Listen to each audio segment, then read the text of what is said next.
Hello friends, in this video we are going to see a very important scenario of a data mining, that is outlier analysis. Outlier means the outsider which is not required to perform the analysis. So how to analyze that, what are the different types of outliers are present, that we will rectify in this video.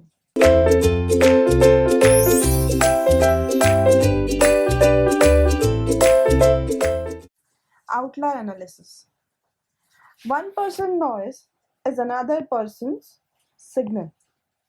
This is a code through which you can understand sometimes that outlier can be the noise for the someone, but for others that is the signal for someone, right? So outliers. The objects considerably dissimilar from the remainder of the data.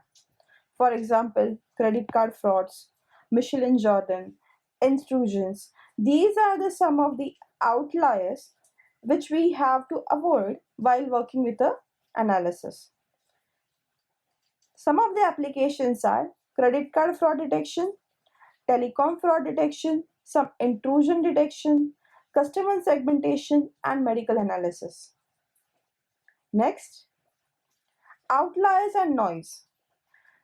See, outliers are different from noise. Noise is a random error or a variance in a measured variable, and outliers are interesting.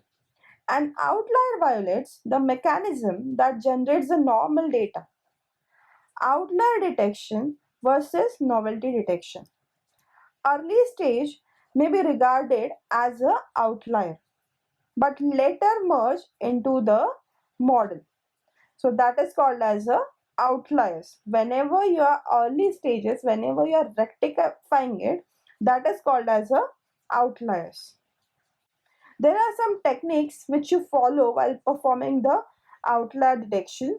First is we follow the features, we check the features, we check some point of dissimilarities, we check the groupism and the noise.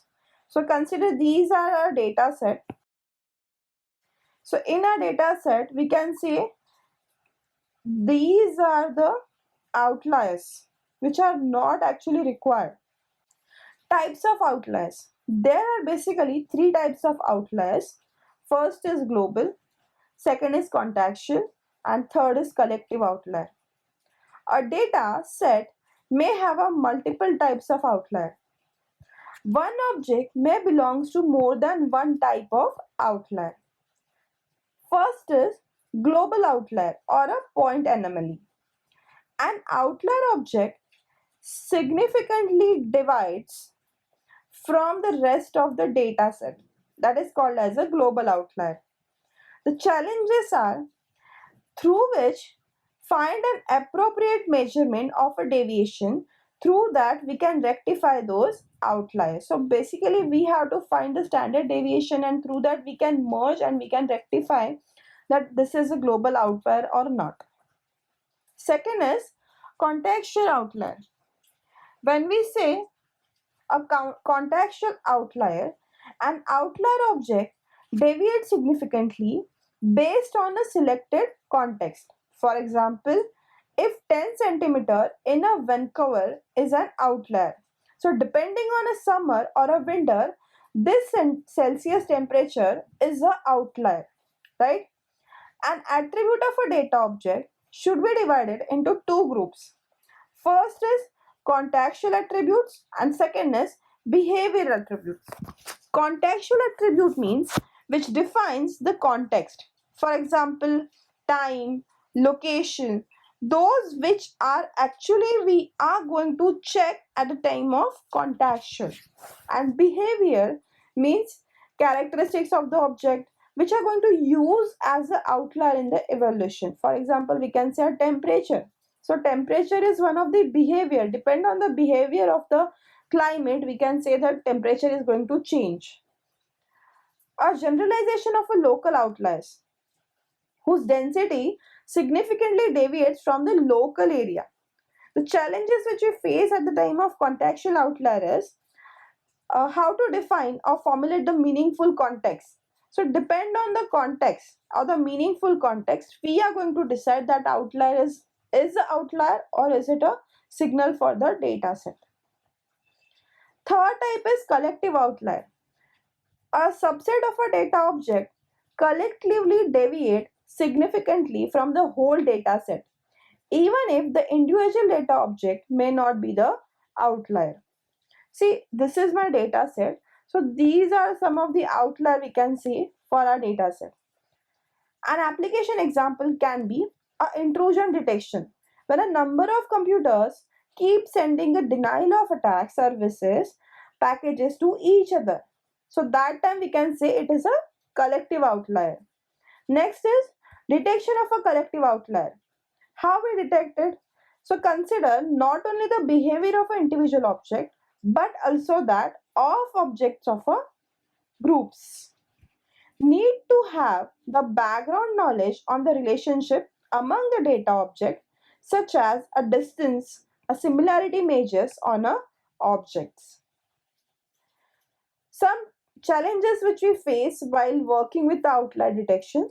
First is modeling normal objects and outliers properly. So first what we have to do, it is hard to enumerate all the possible normal behaviors in an application. The border between the normal and the outlier object is often a gray area. Second is application specific outlier detection. Choice of distance, measure among the objects, and the model of a relationship among the objects are often application dependent. For example, a clinical data. A small deviation could be an outlier, while in a marketing analysis, the larger fluctuations is also one of the outlier. Third outlier detection challenge is handling noise in outlier detection, which is very difficult. Noise may distort the normal object and blur the distinction between the normal object and the outlier.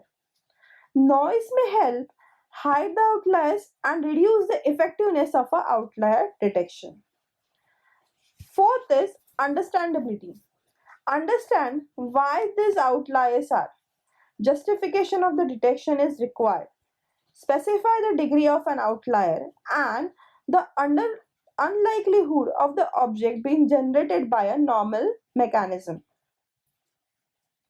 So, through this, we can face the detection challenges.